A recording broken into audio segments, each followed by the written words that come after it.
अरे दुर्गेश भाई, बहुत बारिश हो रही है। ऐसे में काम पर कैसे जाया जाए? अरे बारिश तो हो ही रही है, अब कर भी क्या सकते हैं। थोड़ी सी मंदी होगी तो चलेंगे। ठीक है। हरिया और दुर्गेश दोनों बारिश के रुकने का इंतजार कर रहे होते हैं। उनके आसपास की एक जगह पर एक अमित नाम का लड़का समोसे की दुकान पर समोसे तल रहा होता है। अरे भाई, बारिश तो पता नहीं कब कम होगी। चल, इतने थोड़ी पेट पूजा ही कर लेते हैं। अरे सही बोल रहा है, समोसे की खुशबू ने तो पेट में भूख पैदा कर दी। दुर्गेश और हरिया दोनों अमित की दुकान पर आते हैं। अरे भाई, कितने में दे रहे हो समोसा? कितने में क्या काका, 10 रुपए का एक है, बोलो कितने लगा दूं? अरे लगा दे भाई, दो जगह एक एक समोसा। ये सुनकर अमित दुर्गेश और हरिया के लिए समोसा लगा देता है। तभी बारिश तेज होने लगती है और उसी की दुकान के सामने अचानक से एक बहुत अमीर घर की लड़की श्रेया की गाड़ी खराब हो जाती है। अरे यार, ये क्या हो गया? गाड़ी को भी अभी डैमेज होना था। अब हम लोग इतनी बारिश में कैसे यहाँ से जाएंगे? कॉलेज के लिए भी लेट हो रहा है। मैं तो सोच रही थी कि बस पकड़ लूं, लेकिन तुमने कहा कि मेरी गाड़ी है, चलो। आज तो हम कॉलेज नहीं जा पाएंगे, मुझे ऐसा लग रहा है। तभी इशिका को समोसे की खुशबू आती है। अरे सामने देखो ना, समोसे वाला। मुझे समोसे खाने हैं, भूख लगी है। ऐसी तेज बारिश में समोसे खाने का तो मजा ही अलग है। What rubbish! तुम इस थर्ड क्लास दुकान पर समोसे खाने की सोच भी कैसे सकती हो? बस करो श्रेया, तुम अमीर हो लेकिन हम नहीं, और हमें तो ऐसे ही पसंद है। चलो इशिका, हम दोनों चलते हैं। विनीता और इशिका दोनों अमित की समोसे की दुकान पर जाती हैं और वहां चटकारे लेकर समोसे खा रही होती हैं। उन्हें देखकर श्रेया को भी भूख लगती है और वो अपनी गाड़ी से निकलती है और अमित की दुकान में आ जाती है, जहां वो अमित के समोसे खाती है जो उसे बहुत अच्छे लगते हैं। ये समोसे तो बहुत स्वादिष्ट हैं, मजा ही आ गया। मुझे माफ करना, मुझे तुम दोनों को ऐसे नहीं बोलना चाहिए था। इतना कहकर श्रेया अमित को 500 का नोट देती है। ये लो पैसे, छुट्टी तुम रख लेना। अरे रुकिए मैडम, आप तीनों ने एक एक समोसा खाया है जिसके मात्र 30 रुपए हुए हैं, और उसके चलते मैं आपसे ये 500 रुपए नहीं ले सकता। हाँ, आप एक काम कीजिए, मुझे 30 रुपए खुले दे दीजिए। अरे मेरे पास खुले पैसे नहीं हैं, तुम इन्हें रख सकती हो। मेरा ज़मीर इस बात के लिए मुझे इजाज़त नहीं देता। मैं अपनी मेहनत का कमाता हूँ, बिना मेहनत के पैसे मैं नहीं रख सकता। अमित इतना कहने के बाद दूसरी दुकान से पैसे खुले करवा कर श्रेया को दे देता है। यह बात अमित की उसे बहुत अच्छी लगती है। उस दिन के बाद से श्रेया कॉलेज के बाद रोजाना अमित की समोसे की दुकान पर अपनी सहेलियों को किसी न किसी बहाने से लेकर आने लगती है, मानो जैसे श्रेया को अमित से एक तरफा प्यार हो गया हो।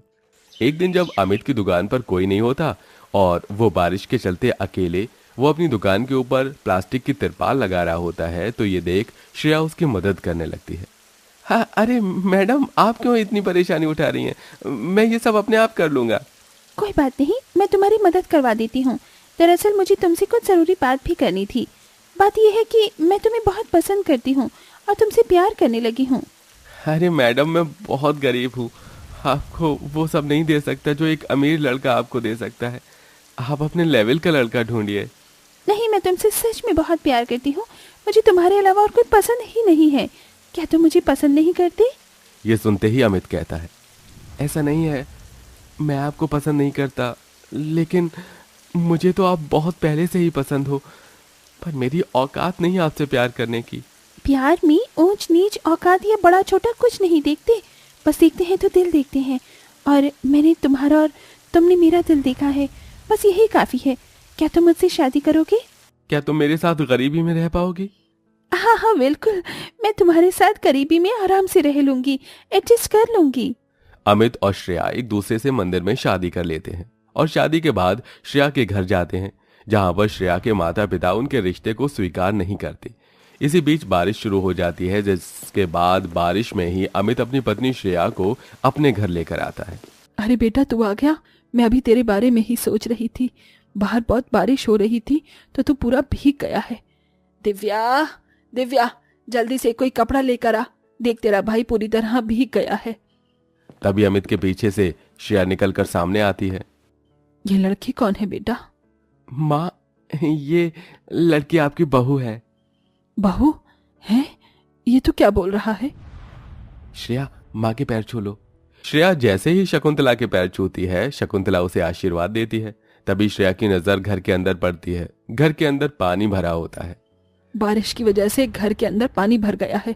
बहू, तुम अपनी साड़ी को थोड़ा ऊपर कर लो, नहीं तो भीग जाएगी। मैं और दिव्या अभी सारा पानी बाहर निकाल देंगे। शकुंतला ऐसा कहकर श्रेया को घर के अंदर बुला लेती है, जहां दिव्या और शकुंतला दोनों ही घर का सारा पानी बाहर निकाल रहे होते हैं। उन्हें देखकर श्रेया भी एक बर्तन उठा लेती है और उसमें पानी भरकर बाहर की तरफ फेंकने लगती है। अरे भाभी, अभी तो आप आई ही हो और आते ही काम में लग गई। अरे मैं इस घर की बहू हूँ और आप दोनों मेरे सामने काम कर रहे हो, मुझे भी आपकी मदद करवानी चाहिए। श्रेया का यह बर्ताव देखकर अमित बहुत खुश होता है। अमित अपनी माँ को अकेले में ले जाकर श्रेया के बारे में बताता है। माँ, श्रेया बहुत अमीर परिवार से है। हम दोनों एक दूसरे से बहुत प्यार करते थे, इसलिए हमने शादी कर ली। देखो, अपने माता पिता की इकलौती औलाद आज हमारे घर में कैसे दिन देख रही है। इसी को प्यार कहते हैं बेटा। कोई बात नहीं, धीरे धीरे बहू को आदत पड़ जाएगी। श्रेया भले ही बहुत अमीर परिवार से थी, पर उसका बर्ताव बहुत अच्छा था। उसके बर्ताव में घर में हर कोई खुश था। एक दिन बहुत जोरों से बारिश होने लगती है। घर की छत से पानी टपकने लगता है। अरे ये क्या, घर की छत से पानी टपक रहा है। मैं यहाँ पानी को रोकने के लिए बर्तन लगा देती हूँ।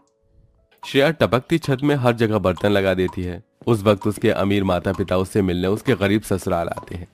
जब वो श्रेया की हालत देखते हैं तो उन्हें बहुत गुस्सा आता है और वो अपनी बेटी के ससुराल वालों से कहते हैं, इस गरीब खाने में तुम कैसे रह रही हो?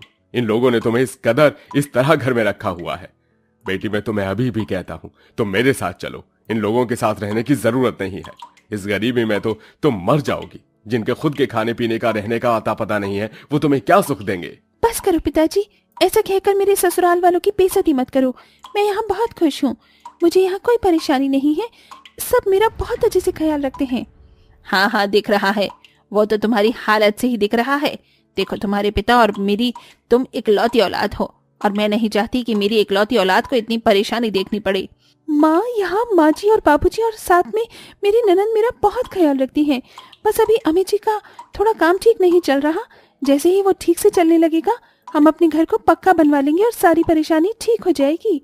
श्रेया को अपने ससुराल वालों के पक्ष में बोलते हुए देख महेश और उर्मिला को गुस्सा आता है और वो वहां एक मिनट भी नहीं रुकते और चले जाते हैं।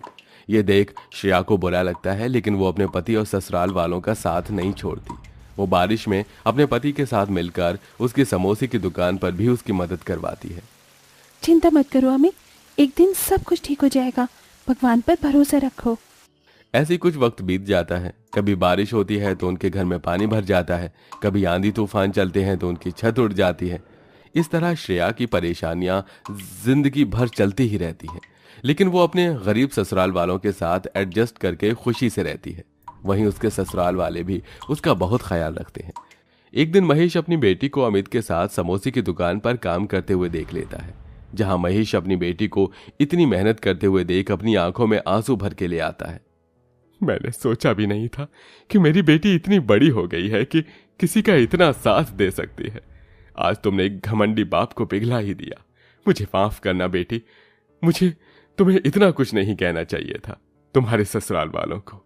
कोई बात नहीं पिताजी, आप यहाँ बैठिए, मैं आपको अपने हाथों के समोसे खिलाती हूँ। श्रेया अपने पिता को अपने हाथों के बने समोसे खिलाती है। महेश को उसके हाथों के समोसे बहुत स्वादिष्ट लगते हैं, जिसके चलते वो अपनी बेटी और दामाद का एक रेस्टोरेंट खुलवाने के लिए कहते हैं। वो अपने पैसों से उन्हें एक अच्छा रेस्टोरेंट खुलाकर देता है, जिसमें श्रेया और अमित समोसे के साथ और भी कई तरह की वैरायटीज बनाकर लोगों को खिलाते हैं। देखते ही देखते उनका रेस्टोरेंट अच्छा खासा चलने लगता है और धीरे धीरे उनकी परेशानी खत्म होने लगती है। अब उन्हें बारिश में परेशान होने की जरूरत नहीं पड़ती।